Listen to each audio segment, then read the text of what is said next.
Most people who visit Japan stick to the golden route: Tokyo, Kyoto, and Osaka. But to escape the crowds, we have set off to Hiroshima Prefecture, seeking beauty and adventure, bringing us now to the seaside town of Onomichi, finding out if it's really worth it to leave the tourist trail. I was worried, after all the places we traveled to, that this wouldn't be that beautiful. Onomichi, let's see what you got.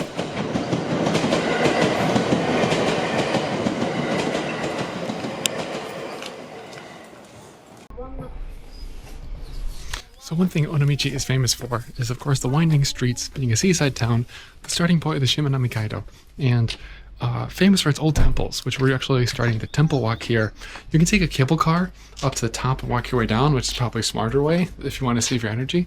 But what we're doing, because we got here in Onomichi too late, the cable cars close at about 5:15, is we're just going to explore, walk around, and see the temples along the way, and then maybe the final view will be like the end part of our journey in the temple walk, and then we'll see what cool little things we can find along the way.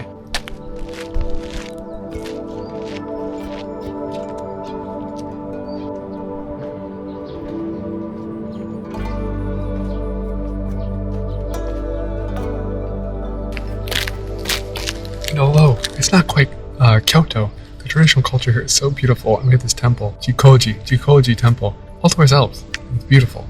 Great views too. So much to see and explore here in Onomichi. I wish I had more time. I'm only spending one night here, but what can you do?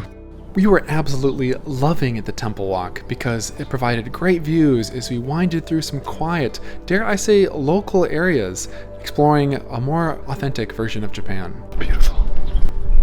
Look at those steps. What is this place? Flowers too?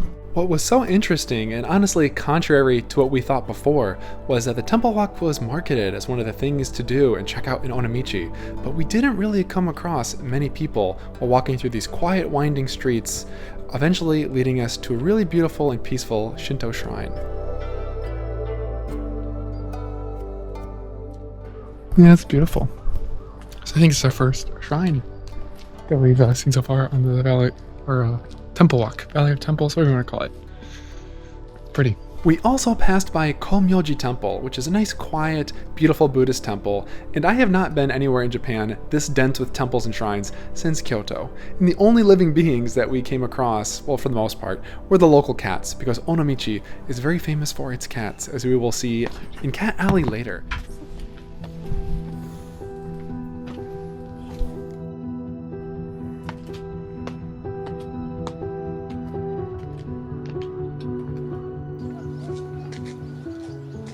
After taking in the time to soak in the views of the beautiful pagoda at the Tennei Temple Sanjuto, and actually the views were increasing quite a bit as well, you can start to see the sea and more of the town.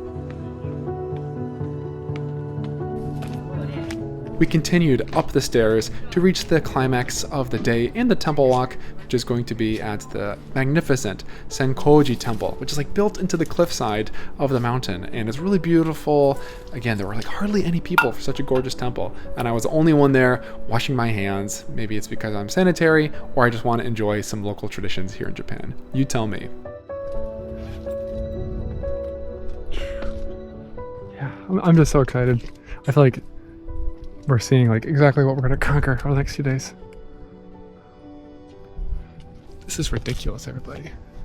美しい。とても美しいですね。明日は楽しみにです。本当に。It's so beautiful. I don't know what to say.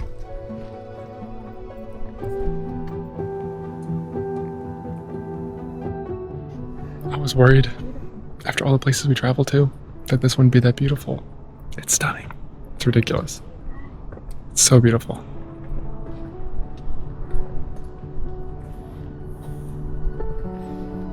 This was undoubtedly the most beautiful and magical sunset I've ever experienced in Japan. Just look at all the islands, the mountains, the peaceful Seto Inland Sea. Right at sunset, it felt like heaven, honestly. And it gave us the ultimate preview, which made us excited and a little nervous for the ultimate journey we're setting out to do the next day, the Shimanami Kaido, across 6 different islands. What a view. Before dusk went to true nightfall, we made our way back down the mountain, back down from the observatory, trying to take a little bit of a different way back to get a taste of Cat Alley, which wasn't very well lit, but we were able to still see and experience some cool things. So you might not be able to hear or see me very well. We're exploring Cat Street. Look. Hey. Hello. It's poorly lit, but it's cute. It's gonna be really fun during the day. I thought it'd be more lit up, but it's still fun. There's lots of little decorations for cats. I'm gonna be real with you. Cat Alley is probably a place to better explore during the day. There are some lights, but I think it loses maybe a tiny bit of its magic, and you could probably explore and wander off the beaten path more during the daylight. But actually, we stayed at a really cool hotel that I think you should take a look at. So we made it, everybody. We are in Onomichi, the starting point of the Shimanami Kaido bike ride.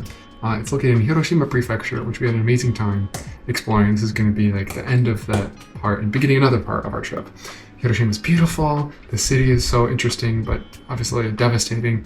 Yajima Island was amazing. We had so much fun doing Mount Misen this morning. But how cute is this Airbnb? This is a hotel. Well, it feels like an Airbnb, but it's very modern, artistic kind of feel. It's called Lemon Sea Onomichi. There's a nice bed here. And yeah, it just has like the natural wood setting or feeling or design, which is really cool. And I don't know, it definitely feels like a seaside vibe, which is appropriate because Onomichi is like a seaside town, I guess. Some nice robes, like give me yukata vibes. Oops. And we actually booked one with a bathroom, toilet, no shower. The shower is communal, but I think it's like a hostel kind of setup, right? While I wish we had more time to explore Onomichi, we were staying here to prepare for the Shimanami Kaido, the epic bike trip I was talking about earlier, crossing 6 islands, 7 bridges, showing us numerous hidden gems truly off the beaten path, where we had to survive on convenience store food, but we're actually fed like kings and had some delicious food on this up and down emotional roller coaster. I'm already so excited, and we've been riding a bike for maybe like 10 minutes or so. I didn't know it would be so much uphill. I do feel really bad for Vanessa though. She's doing great, but she's struggling on the uphills.